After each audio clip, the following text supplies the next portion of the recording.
the winning movie of our poll Yeah. that we we posted right after we recorded last time. Yeah. So we did a little poll on social media, It was pretty damn close. and it was pretty close. We basically shared it through all our social media outlets, basically TikTok, Instagram, YouTube. Instagram, and YouTube, and we added it all up, and it came out to, hey, you guys are gonna go watch The Killer's Game. So we went and saw The Killer's Game. Now, a little rundown about The Killer's Game.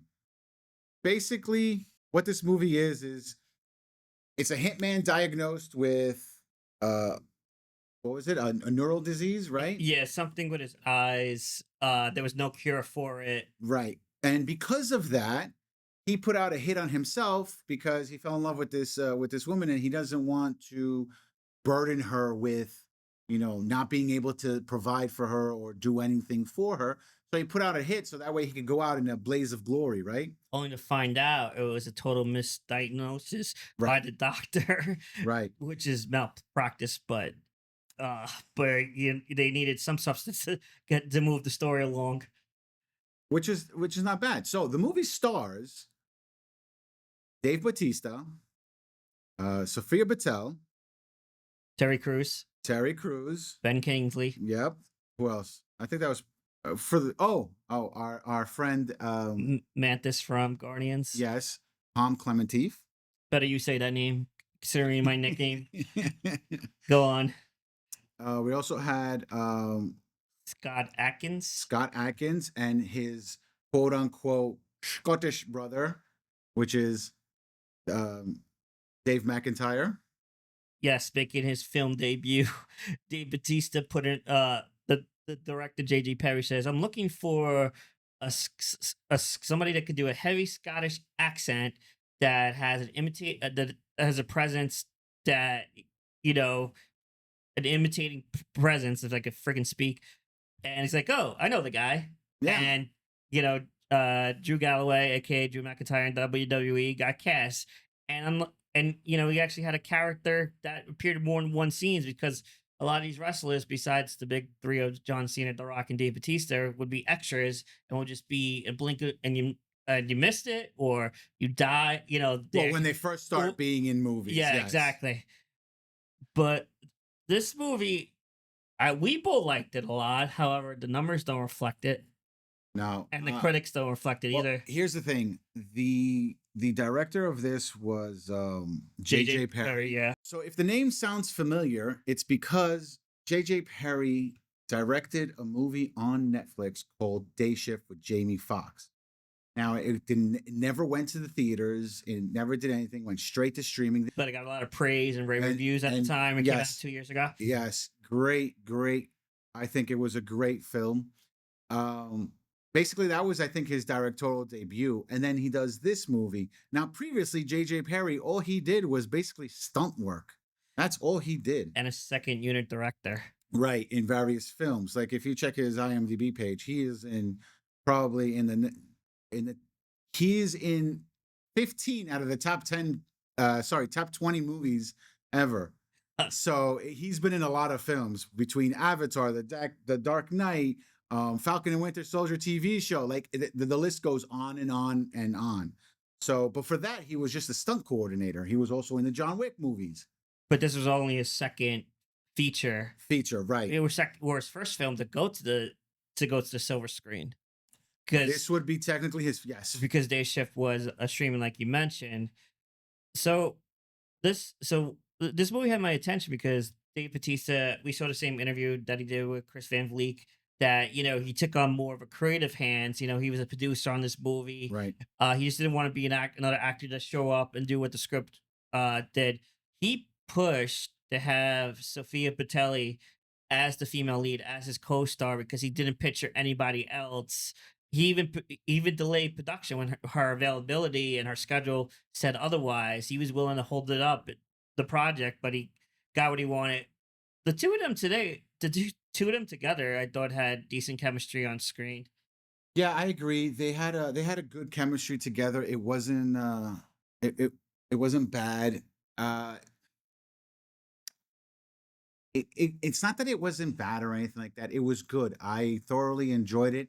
it seemed like it was a believable relationship. Me- So yes, you could say that their chemistry was good in y- the movie. But but one of my few criticisms of this movie is like, they're running away. He still has this hit on him, and they get to the church, and there's the force comedy of the priest. Okay, let's get married, and there's the revelation. Okay, hold on. You're Yeah.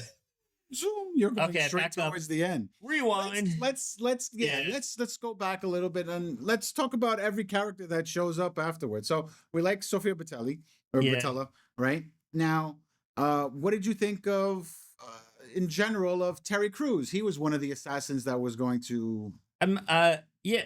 So he wasn't necessarily a villain, but he was definitely working against Joe Flood. right. His primary, like with any hitman assassin, for the money, for the kill. So he was definitely working. And I thought he wasn't bad.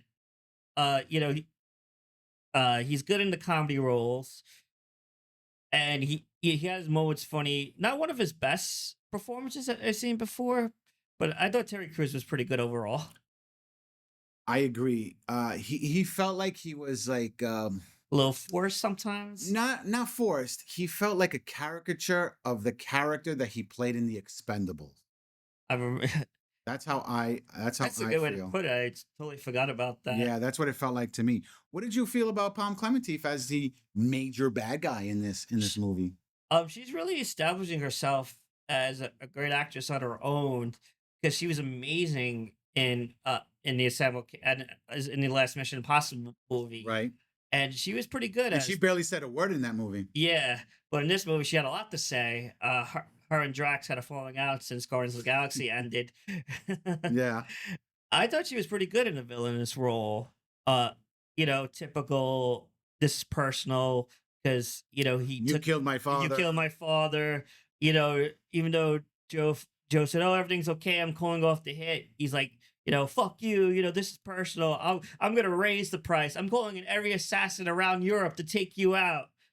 And then you had the typical great scenes where uh Dave Bautista as Joe Flood takes them out one by one, Right. and entertaining sequences like the Spanish dancer in the castle, Drew McIntyre's character and his twin brother. Right. Like, we like you, but $4 million is a lot of money. It is. It is a lot. It's a lot of money. What did I actually I really enjoyed her character. She had, how do I say this? Like she was jumping back and forth where there was like she felt like she was cutesy when she was putting lollipops in her mouth, like Yes. hey, like sort of like a 90s airhead, but at the same time though, 3 seconds prior to that, she was like the meanest bitch on the planet. I You know what think I mean? I think her nickname was literally the bitch Right. or queen bitch. Whatever. Queen bitch, that's what it was. So what did you think about Ben Kingsley as his handler? I thought really good. Ben Kingsley But is he's awesome. yeah. Name one movie that Ben Kingsley was just eh. Iron Man 3. No, he wasn't just in that movie. He was But better. He was better than that. but as Joe's friend, mentor, handler, whatever you want to call it, he was more of the straight man. Like he had comedy moments. He was only Joe's true friend throughout the movie. Mhm. He went to his birthday party because Joe's uh was a bit of a loner. He got invited. I thought Ben Kingsley was really good. Okay. So overall, for someone who is basically just starting out, putting out movies to the theaters, right? Do you think J.J. Perry did a good job? I thought did a good job. Unfortunately, the critics and the box office number they reflected. Some things felt forced, but you said it in your quick first review that 1990s action movies called, but it was still awesome. He definitely tapped into typical action movie points that you have to hit. Well, yeah, I mean, he's been in so many action movies. He knows what goes on and what should be done, right? So by doing that, I think as an action movie and as a comedy, it's not super comedic, but it's a comedy where it's mostly action with some comedy sprinkled throughout. And it's Right. and it's and it's it's just a little bit of humor. I don't feel like it's a true comedy. No, it's more action mainly Right. with like you said, but the comedy spread out. Yeah, it's spread out. So, with that said, do you feel like this movie should have gone straight to streaming, or okay with the box office? Because the box office, let me tell you something, the box office is horrible for this movie. They had a At least for they opening weekend. right. Well, yeah, its opening weekend was horrible. At a budget of $30 million, it's only made less than $4 million. S- So that's a horrible weekend, and it's not even in the top five of this weekend's.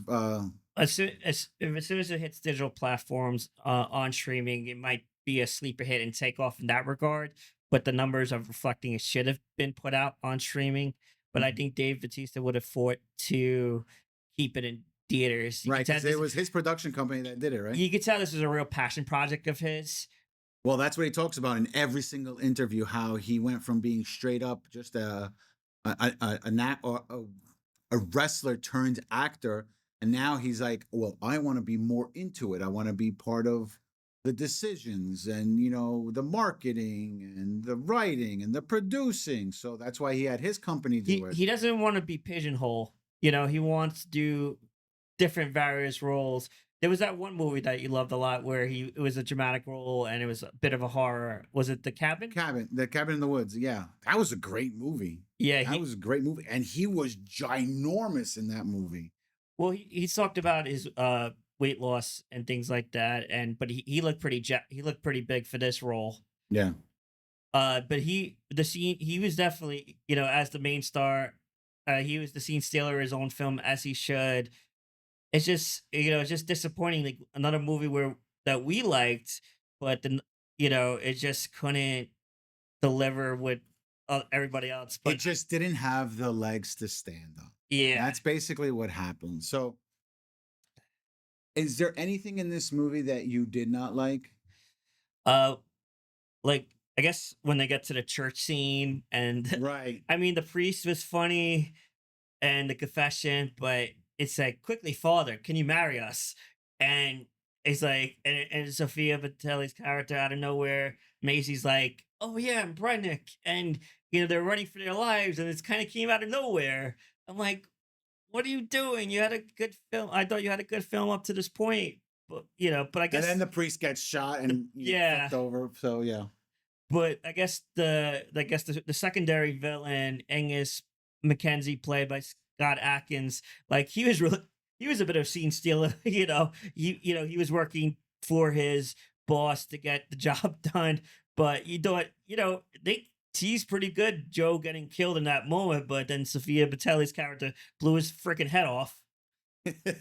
How did the blood graphics to you? That's one thing that I just that's the only thing that I just despised about this movie, because I'm all for putting CGI in everything. Not in everything, Looked a but bit cheesy and low budget. it looks so bad. It looks like, somebody took like a digital imprint of blood and just said, copy paste, bam, right onto this person's face. Oh, it looks so fake. And I understand, like, okay, maybe you didn't want to, use blood packets or anything like that, but it was so bad, so horrible. Like probably the worst blood I've seen ever in any movie. Yeah. I was like, wait, this doesn't look. No, it was bad. It was pretty bad. It was bad. So overall, I still liked it. Unfortunately, like Dave Batista's signature wrestling move, it's gonna be a Batista bomb, Oh but yeah. not in the right sense, and finished off the match for the victory. Unfortunately, this looks like an L. But I say go see it if you need a movie to kill time. But you know what it is? You know what this movie is? This movie is basically just like every end of summer blockbuster movie that usually Not that it sucks, but it's not as great as the movies that came out in the beginning of the summer. Yes. So it's one of those like, let's just throw it there and see what happens. And you know what? It's good. It's a It's decent flick. It's good to waste your time. right. Maybe the wrong movie won our poll, which when you talked about the numbers earlier with Speak No Evil. Yeah, Speak No Evil is at number two, and it did some great numbers. And that was a Blumhouse film. So yeah. Other than that, anything else you want to bring? Anything else you want to mention? Just go see it if you have nothing else to see. Sorry. I enjoyed it. You know, it has a comedy, action. David Bautista was very good overall.